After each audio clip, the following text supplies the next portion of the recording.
the social networks. Yeah.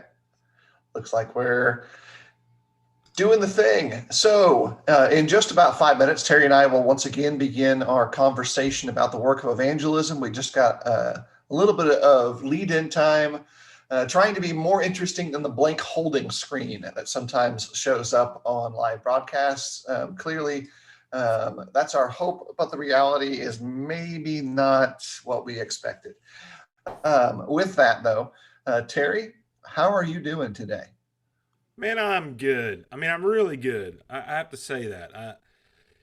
You know, life is good because yesterday I got to go and eat lunch at Bucky's, and you know what that means, Phil. So it was a good day.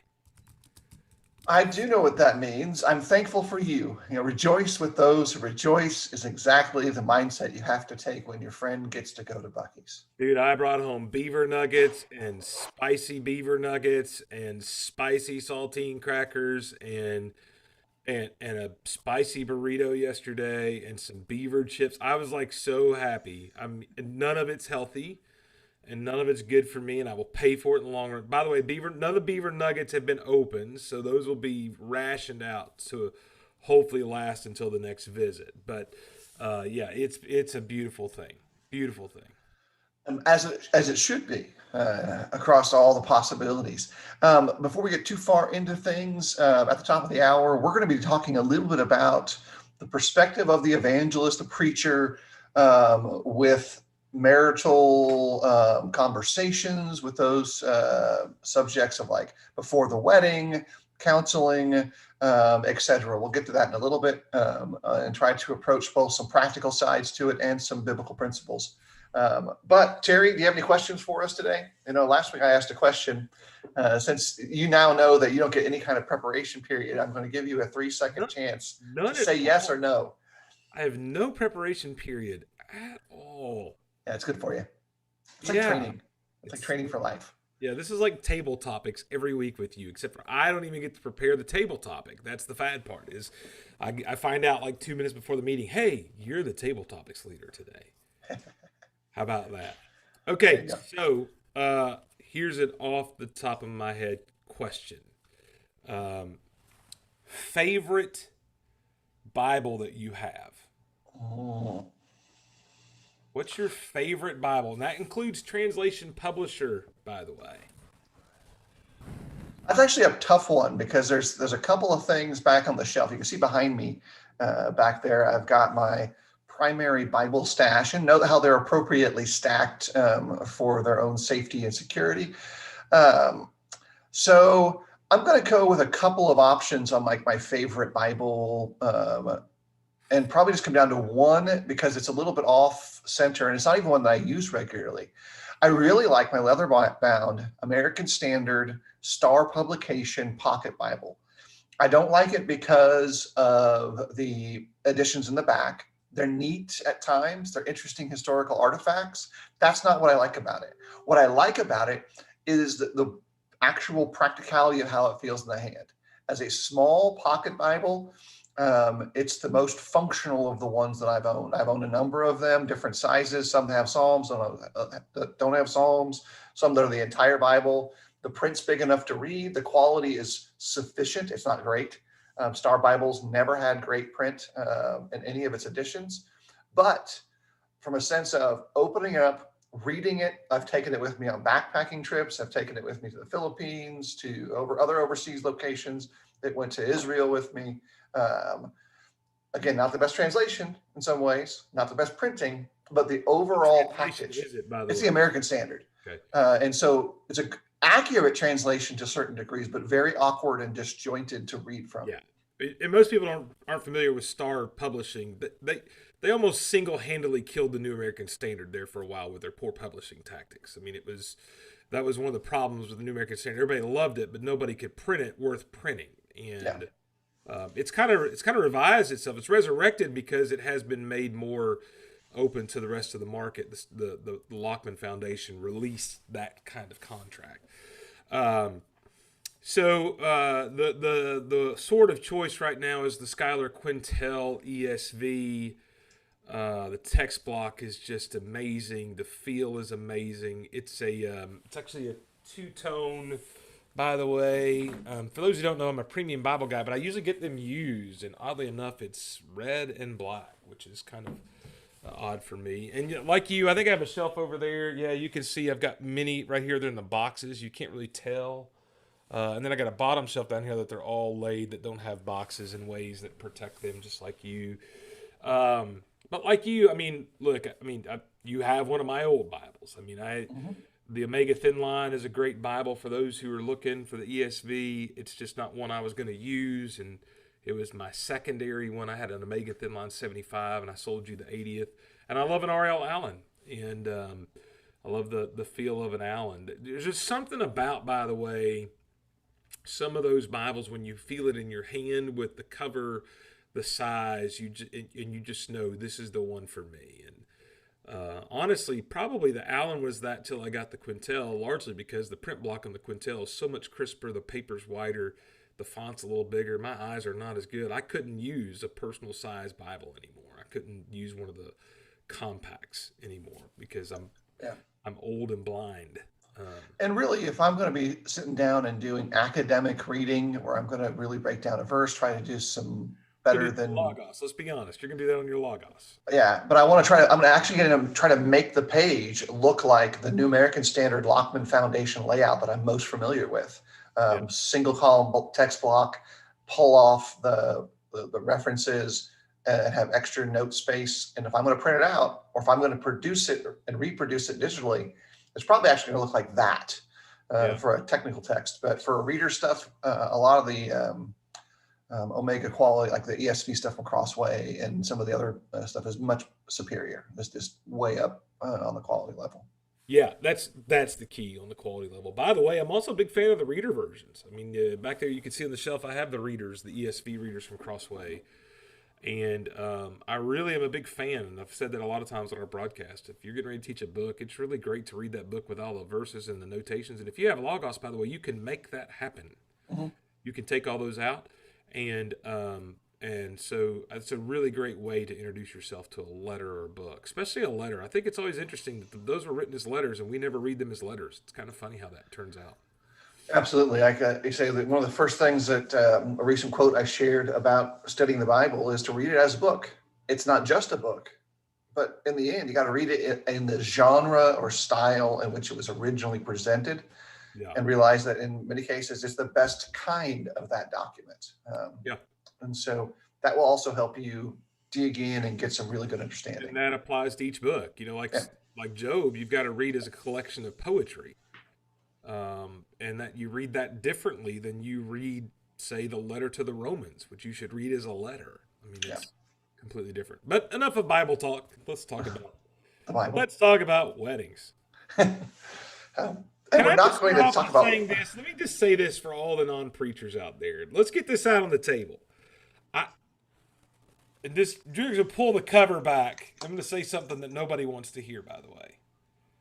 One of the things you gotta understand is that preachers typically don't enjoy doing weddings.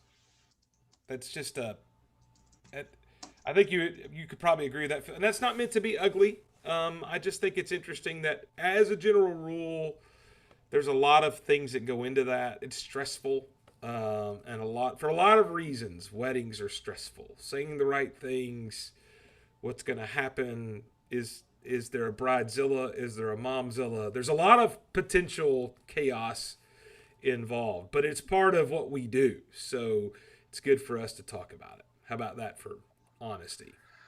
yeah, and I think, there's some things that we can stack together as common and important questions. So, number one, in thinking through this, is to realize that our role in these conversations and preparation stuff is going to fit some different spaces. We are not the clergy, even though we often have uniforms. We are required very much to look like everybody else. We have our own kind of vestments, but we're not the gateway into some new spiritual realm that needs us to be there. Further, we're not the arbiter of what's appropriate. The Bible has its perspective, but also the two people being married, they may bring a unique spirit and a unique perspective that's going to say, hey, we're going to be dressed this way for our ceremony, and that's perfectly fine.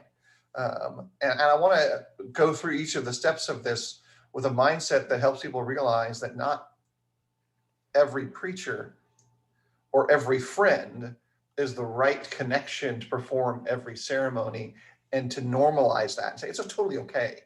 It's okay to say no, and it's okay to say yes, given your own personal criteria and biblical principles. By the way, here's another interesting fact: is there was a time in our country that almost your weddings almost had to be done by a judge or a preacher, like by law.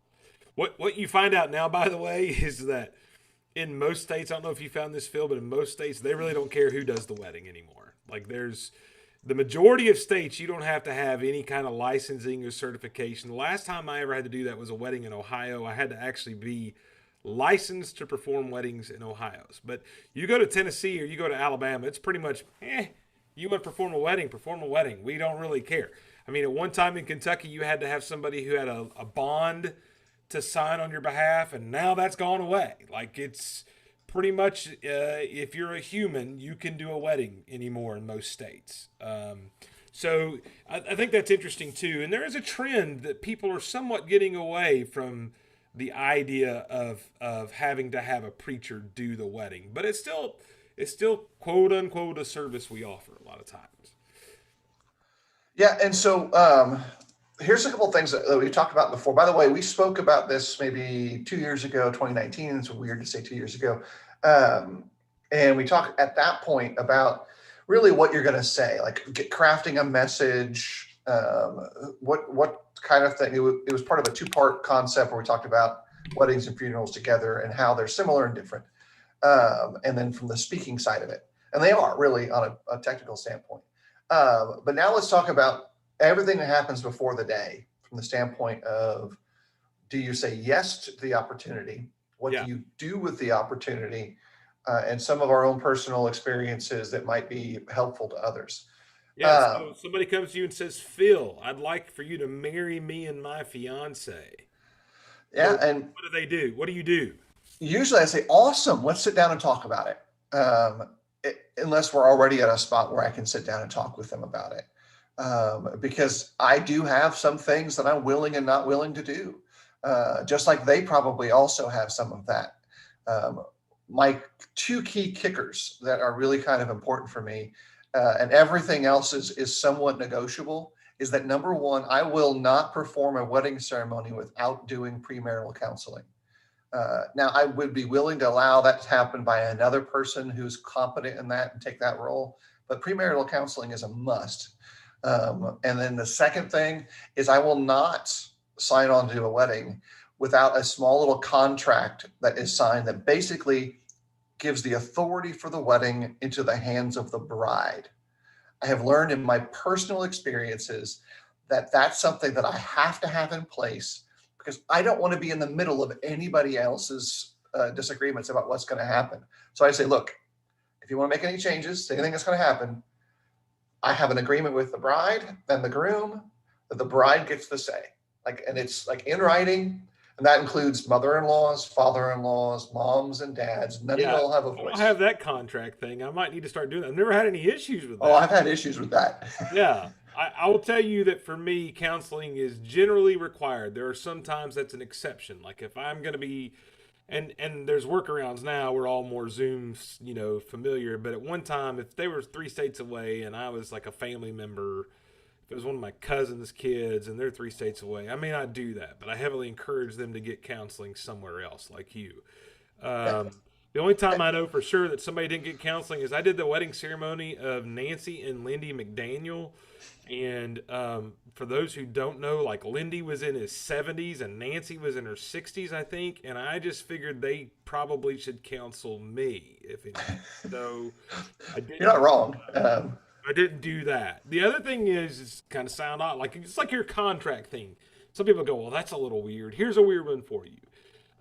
There must be something in the vows for the wife that have to do with submission. And there's a big reason for that, is because in my preparation for my wedding, my wife and I had some pretty intense discussions about that being in the vows, and I was pretty much adamant that needed to be in there. And as a result of that, one of the promises that I made to my wife is I would never do a wedding ceremony where that was not respected as well. So that's a thing I do because of my wife. I continue to do that to this day. By the way, our marriage counseling, we'll talk about that more, but that is always, if I do your marriage counseling, it is with my wife. We do that together. We have always done that together because we want to give both perspectives of everything that we talk about. And so it's not just me. But yeah, those are two requirements. In fact, and by the way, check into some states. In the state of Tennessee, if you're in the state of Tennessee, they save $60 off of their marriage license if they do, I think it's either 4 or 6 hours of marriage counseling. You have to sign an affidavit and have that notarized for them to take in. But it actually is a selling point for the counseling. I wish more states would do that. I think it's fantastic. And by the way, I've had non-Christians who I didn't do their marriage ceremonies who came to me to do their marriage counseling because of that, which was an awesome evangelistic opportunity for us. So, yeah, which is real evangelism, not just, hey, come in and hang out and have a meal with me. So I want to kind of add this. Terry talks about different standards. It's interesting. Back in the 90s in the state of Oregon, there's a high bar to pass in order to be registered as an officiant in the county in which you decided to perform a ceremony. And it was a county level arrangement. Now, once you were registered in one county, you were then able to perform in all the counties, just like you would with a driver's license. But you had to prove your employment. You had to prove your relationship to an organization that would be somehow connected to marital settings. And then you had a number that you were assigned, et cetera, et cetera. And then if you didn't have that, the state would not recognize the legal aspect of the marriage, even if it was done by someone who in any other capacity would have obviously been appropriate to that role. Whereas in Tennessee, you need to have a letter on file that said, hey, you're someone in good standing in this organization. That would actually, in Tennessee, you don't even have to have that now. Like when I would contact and ask and be like, nah, we don't need anything. Yeah. I mean, they don't check this out. And it just is a change of standards kind of thing. I mean, and think about this. I think one of the things that the world is figuring out is just because a preacher marries you doesn't mean that contract's any more binding than if your dad married you who's not a preacher. And that's just kind of what's happened there. Yeah, and so I think that's just like on a paperwork trail side of things. That's also an important thing, by the way. When you move to an area, make sure that you take a little bit of time to figure out, hey, what do I need to do? Like what criteria do I have to have in place in order to put my signature on the line? Because you never want to get to a point later down the road where someone says, hey, my marriage license isn't valid because you didn't jump over a hoop. It's usually a 15-minute phone call to figure out what's required. Even then, if your marriage license isn't valid because of something, you can call and they're gonna validate it. But at the end of the day, or they're going to backdate it and have someone else sign for you that wasn't even at the wedding. I know a guy who had to sign for somebody else like that. Here's the other thing: not just when you move to a place, but when as soon as a couple asks you to do a marriage ceremony and you find out what county that's in, you need to contact the county clerk in that county of that state directly. Call them. Don't trust a website. Call them and say, hey, I'm coming from 2 states away. I got a couple there that wants me to marry them. What requirements do you have for me to perform a marriage ceremony in your state? Because like in Ohio, it took a couple of months to get through that process. And that may mean that you can't perform their wedding if they don't give you enough time to figure that out. So one of the very first things you have to do is to check into the legal requirements for you to perform said ceremony. Yep. So that's part of the pre-side package. Hal brings up a point about compensation. I'm just going to say this: everybody's different about that. And in the end, that's something for you to figure out. I know lots of guys, by the way, that offer marital counseling independently of the church that they work for as a way to subsidize their income and their wages, and that's fine. I tend to kind of shy away from weddings in general. There's other guys I think that do a wonderful job doing it. And I'm trying to, hey, that guy does a great job. He does. Sean Bain's done a ton of weddings in Tennessee. He's very talented at it. And so I used to kick some college kids who knew him. Hey, go talk to Sean. But I would do the counseling, happily. And personally, for me, I've never asked to be compensated for counseling. The church has always been more than generous in my support, and I felt like, hey, I can use this as an opportunity to serve. Well, for me, by the way, Hal talks about the counseling and the pay and all that. Let me tell you what happens if you get counseling with the Francis family. What's included in that counseling package is we feed you. We bring you to our house. We provide meals to you. We have you sit down and eat with us and our kids. We want to be around you in that environment. I don't want to be paid. I want to extend hospitality to you. And then if it's in the summer, what happens is you and your fiance and me and my wife, we go out on our screened in porch and we sit out there and we talk about marriage and we talk about things after we eat. And then we go back in and we give you dessert and coffee and we send you home. And I have found that to be um, puts everybody at ease. I don't want them to think when they come to me. Now, most of these people are members or friends, but even if it's a member of the community, and I'm wanting to use this as some kind of evangelistic tool, just for me personally, I've already been compensated for this kind of stuff. I'm supported to do the work, and I want to bring those people in and make them feel comfortable when us sit down together and have a good time and disarm them. And I'm not a licensed counselor, so I would also feel somewhat wrong for taking funds for giving counseling that is not licensed and, quite frankly, not professional. Although I think we do a good job, but we are not what you would consider to be professional counselors. So, from that standpoint, that just gives you perspective into what we do. Yeah. And I think Chris and Hal are commiserating a little bit about the fact that they've certainly recently or soon to be expending a significant portion of personal capital for weddings. Um, that'll be the future for me, but certainly not the present time. So that's the first step of things for me. Like if someone comes to me, hey, okay, let me add a couple weeding out things. I know that some folks will struggle with this next aspect of it. What if there is an inequality of faith on the part of the two people? And by inequality of faith, I'm going across the spectrum, not just have each of the participants chosen to be immersed into Christ, but I'm not excluding that. I'm including different faith traditions, those that have even no faith, where you have someone who is not a believer in God at all. What's going to be your willingness to say yes to that? Let me go ahead and encourage you to make sure that you're comfortable with whatever you're going to do before the event takes place. Before someone asks you, you need to think that through. Across the spectrum, it's pretty common, by the way, for preachers of every perspective to have a certain basket that they'll say no to. I'm at the point, and this is where I'm at, where if they have a right to be married, I have a willingness to assist. Yeah. Yeah, that does mean there are some people I'll say, no, I'm not really comfortable doing it. And I might be uncomfortable simply because I don't know. So look, I don't know you guys very well. Maybe there's someone closer to you that knows you well. Let's sit down and talk about it. So it's not a hard pass, hard no. It's let's be careful about this. Because you're inviting me into one of the most special moments of your life. You should trust me. And so trust is engendered by conversation in some ways. By the way, I think it's very important to advise young preachers, make this a very subjective judgment. Don't make a hard, fast rule where you say, I will never do X in this kind of thing. I think what you do is you allow yourself always the out, no matter what. The only hard, fast rule I have is if I believe you scripturally don't have the right to be married, I will not provide my services in that ceremony. Right. Now, once we get beyond that, we'll sit down and talk. If you're marrying a non-Christian, I'm going to sit down and talk with you two to see and kind of see where he's at. Hopefully, by the time you ask me to do your wedding, you all know me and I know you, and I already know whether I'd be willing to do that or not, right? But at the end of the day, I'm going to make and I have the right to make a very subjective judgment to look at somebody and go, I just don't feel comfortable doing that wedding.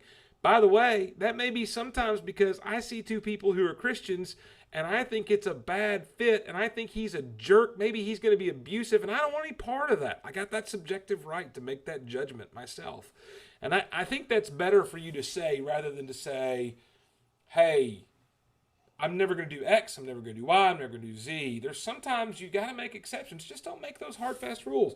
And in my counseling, I may stop midstream and go, guys, I just don't feel comfortable with this. I'm not willing to do this. And don't drag your feet on these conversations. you don't want to have this conversation a week before the wedding. You need to have those as soon as you feel like it's a concern, and develop an open enough relationship with the two people involved so that they can work through it. Yeah. Because you're going to enable a conversation that's necessary. Like, they're going to need to talk to one another. They're going to need to interact with one another. And you may not necessarily be the person who doesn't say much at all at that point. Yeah. And so, in Jay's question, my answer to that is no. I have never been in that circumstance where I have performed a wedding and then later learned that there was a barrier to their marriage. I have done a wedding Doesn't mean it hasn't happened. It just means I don't know. I have done a wedding before where the guy completely lied through all of the counseling about numerous things. And it was not that he didn't have a right to be married, but had he been honest about things and they had to deal with some chemical addiction issues, I would have never performed that wedding. Never. So I have been deceived. And look, that's just people can be that deceptive. It's a rare thing, but people can be that deceptive. And by the way, that couple ended up divorced because, and scripturally, because it led to other things for that person, which is a sad story. Right. And look, in the process of counseling these things, I've seen instances where one of the two parties in the marriage have concealed a portion of their background. And in specific, the individual was sexually active, but then presented themselves to their potential spouse as have not been so. Science caught up with him, and in the course of the conversation, says, "You got to go tell her. Like, literally, you've got to go have this conversation for lots of healthy spiritual reasons, but you cannot enter into the marriage with this baggage of deception, because it'll come out eventually anyway, and it'll be worse then." And so I think it's important, like, just lay it out, talk about it. That couple is strong in their marriage to one another. They work through that, and it probably built a better marriage in the outcome. Um, kind of add a couple things to that to kind of think through on that level. Have those conversations. Be sensitive to the participants. Realize that some of the questions that you might ask in those early first steps have the potential to create conflict. So learn how to ask them or state them in a way that gives them time to not be surprised by them. There's a variety of exercises you can do early on to help them learn to think about the other person's perspective. You're not expecting them to go from engaged to 30 years of marital conversational experience. You're trying to give them the seeds to build that relationship. And there's some great kind of concepts that will come through time if you can plant a good seed there. Yeah. And by the way, there's some things maybe we won't have time to talk about, but you have the right, as the guy being asked to do this, to make subjective decisions within reason in any area of this you want. So one of those could be the issue of modesty. Maybe that's something that bothers you. You may ask the bride, what kind of bridesmaids dresses? What are you going to wear? You need to feel comfortable with all those kind of things. Right. You can ask those questions, by the way, in a non-shameful manner. Correct. You can point out that, look, I'm a very public person, and image matters to a lot of folks who are growing in their faith. Where you and I may be personally comfortable with something, it may not be the best image that we want to present. And these wedding photos are going to be there forever. Right. You're going to hold on to this memory, and we don't want anyone uncomfortable there. And so I tend to talk about it early on, right, like very early, before counseling takes place. Like, this is stuff that's like, these are initial discussions that need to be had. Because let's be straight about this. That for whatever reason, male and female, when people come to the component of their wedding, the standards they would apply in every other part of life shift. Yeah. Some very modest people, not just do they have enough physical clothing on, but just modest in expenditures, can throw lavish weddings. And then the rest of their lives are back to being modest again. Right. And you may not be comfortable with that. You may be someone who's a very not lavish person. that's not comfortable in high dollar locations, and like I'll be uncomfortable there. Uh, talk about it and talk about your spouse, yourself in advance of these conversations with new couples, because your spouse may bring some insight to the dialogue that you need to have. All those layers need to be discussed. Like all of that is something that Well, um, and I think the key here to what I'm saying too is that you can make subjective judgments in this, and they don't have to be consistent necessarily. And this is what I mean. I may perform a wedding for a new convert that involves some things that I would not perform for somebody else. mhm. And every I take all of these things on a case. It goes back to what I said earlier. Don't make a hard fast rule. I take these things on a case by case study. Okay, and sit down and talk with them.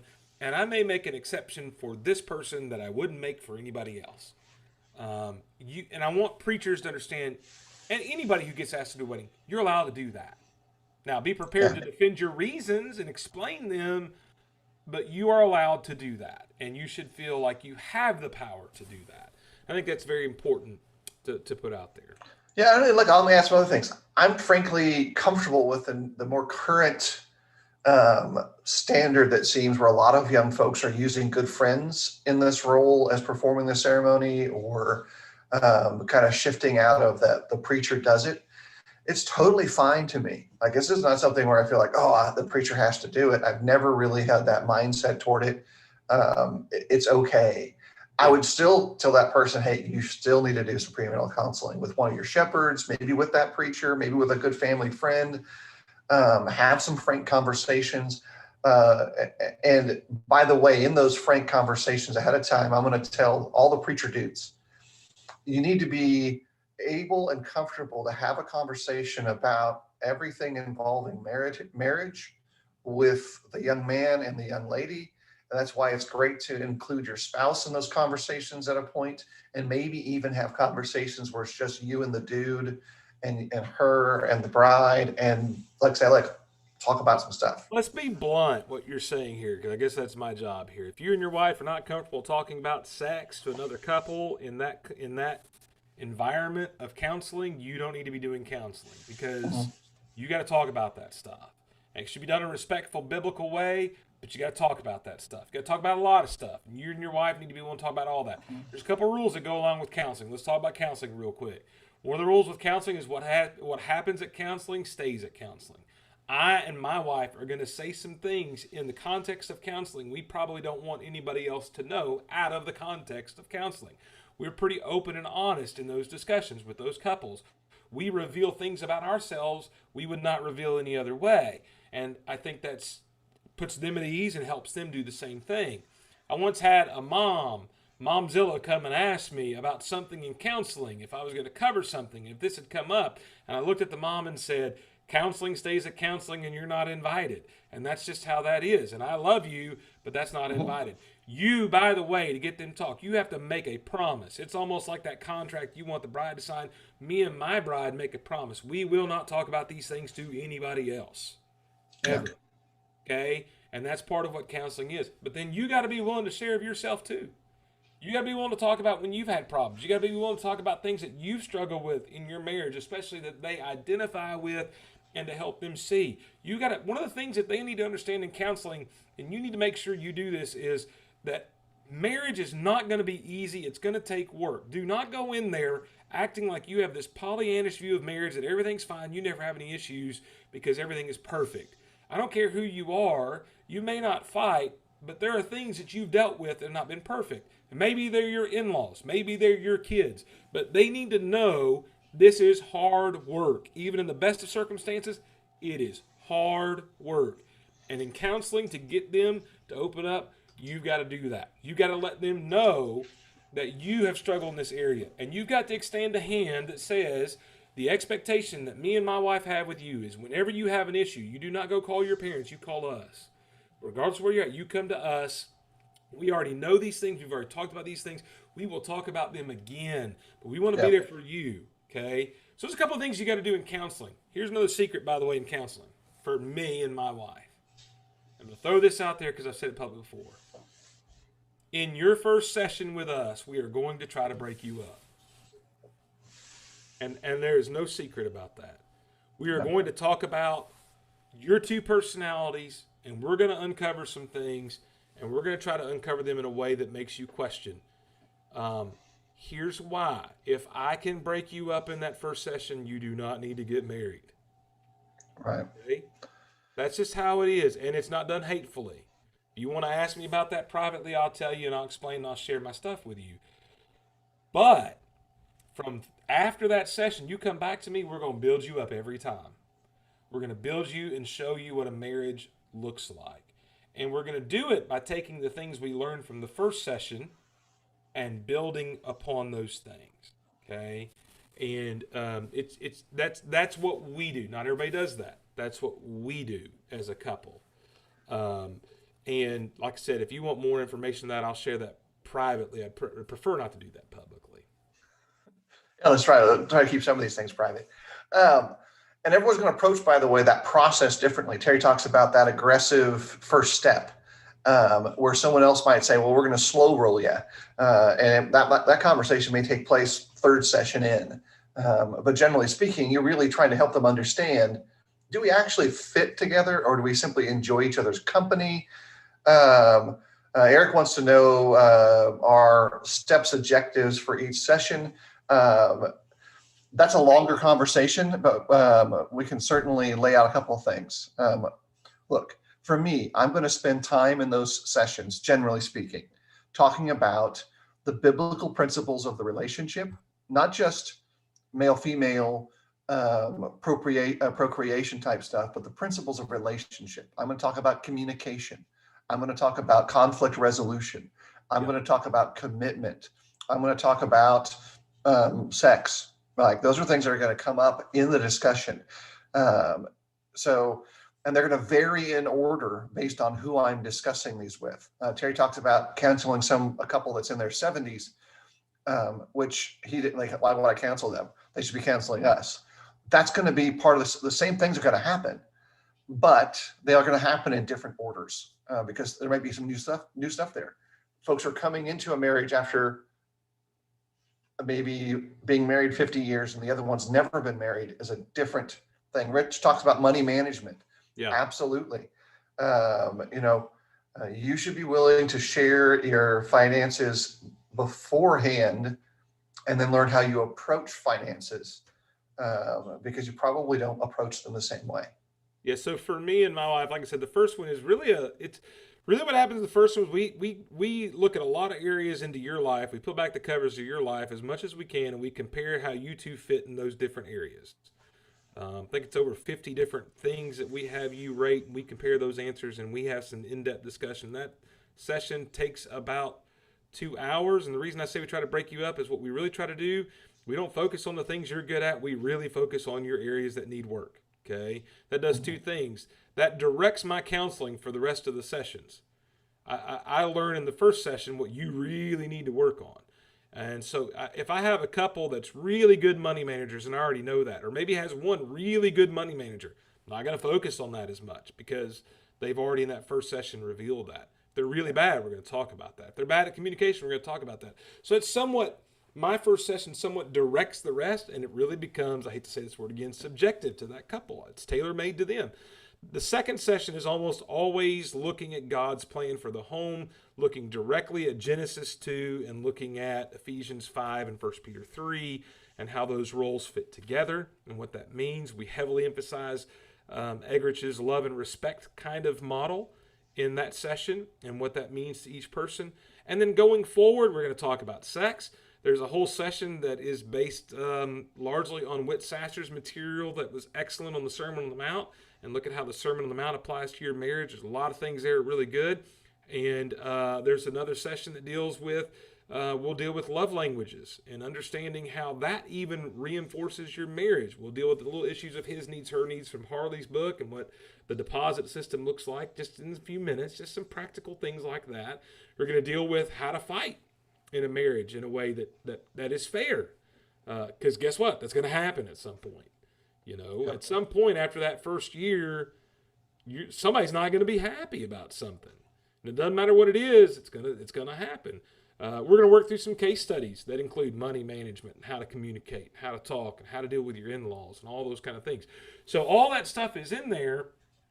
But what's going to happen with me and my wife is after that first session, we're going to have our own little cup of coffee session after the people leave, and we're going to sit there and talk about, okay, where do we really need to go with this? What are the areas of concern? And when I say we, what I mean is I look at my wife, who's not as active and vocal as you can imagine in those discussions as I am. I'm going to say, okay, what did you see? Let me tell you what, guys, that's why your wife needs to be in there. My wife sees more in those sessions sometimes than I do because I'm focused on whatever session it is, and she sees the nonverbal kind of things that are going on. She'll look at me and say, well, when you talked about this, I could tell she didn't like that very much, and you need to hit that again. So Yeah. every session we have that, and we direct every session that way. I don't know about you, Phil, but that's how that works for us. Yeah. So Chris points out a good little point. We mentioned this a little earlier, but I want to double down on it because it's an excellent point. Yeah. Worth noting, the premarital counseling is important, but post-marriage conversations, follow-up, and real-time help is super important. And that real-time help comes across in a variety of spaces, Yeah. from parenting perspectives, because generally there's a disparity of age involved, to simple, hey, we can't solve this problem. And those problems can be very mundane. They can be, they may not have a good family support network, and you become as part of an extension of their family. All those things are super valuable. Um, I think there's probably some, depending on the size of your group and your connections, there's some great value to structuring those. And one thing that I have done recently, which is a shift from my historical practice, and I think it's really valuable, is that I encourage those couples who are about to be married to go have some dinners with the shepherds or older couples in the congregation that they probably don't normally interact with. And so you guys need to spend a couple hours with this couple. They've been together 50 years. I have never had anybody turn down that opportunity Yeah. on the older couple side or the younger couple side. It's super important. And that builds a relationship, much as like what you want to do with new converts. It knits them together with people who have different experiences, gives them a bigger pool of people to rely on. Yeah, in Memphis, we did a marriage mentorship program for a little while where we actually paired older couples have been married longer with couples that married less, just for that reason. And a lot of that is just, hey, go eat with them and see how they interact and see how they do. Um, and Chris mentions the session with a couple a year in. I have actually thought about it and have not followed up like I should with this, but I'm thinking about doing this going forward of doing a 1 year check in with a couple. You know, around their first anniversary, if they're local, have them back over for dinner, go back out on the porch, sit them down and go, okay, how are things going? Because I think where I'm at, and I had a couple that I did that with one time who actually told me, he's like, man, that was great. I think that in the long run, what happens is a couple a year in may be struggling with some of the things you talked to them before the marriage, but they're embarrassed for whatever reason to bring that up. You bring them over, feed them again. By the way, food's a good way to unlock everybody's heart. You feed them and you take them out on the porch again and you sit down and go, all right, how are things going? Like, really, how are things going? And they may bring things up to you they wouldn't bring up if you just sit back waiting for them to talk to you. And I think that's really, really important in doing that. And Chris kind of hits on that as well. That this couple came in, one of them came into his office crying, and that we've got to do a better job of follow up. And Chris, I agree with you. I've had that thought for a while, just not followed up like I should. But I think going forward, we're going to try to do that. We're going to put a pin in it right here. I think that's probably, we don't want to get too much deeper into the weeds. A couple things coming up, looking to future episodes. The date hasn't been set yet, but we're going to do a special session with Bobby Blackburn. It focuses in on the investment opportunities that could be of better advantage to preachers, talking about preacher finances. We did a lot of conversation about that last year. This is one thing we weren't able to finish up with. It's going to be a little bit different. And so what we're going to be doing with that is we're going to do a part of the period of time. Bobby's going to be frontward facing, and we're going to do a stream conversation with him where we're dealing in generalities. But as a special opportunity, if you want to ask Bobby specific questions that are fact specific to you, we're inviting folks into the private Zoom side, and he's going to hang around in the Zoom for a while. and we will see all that play out.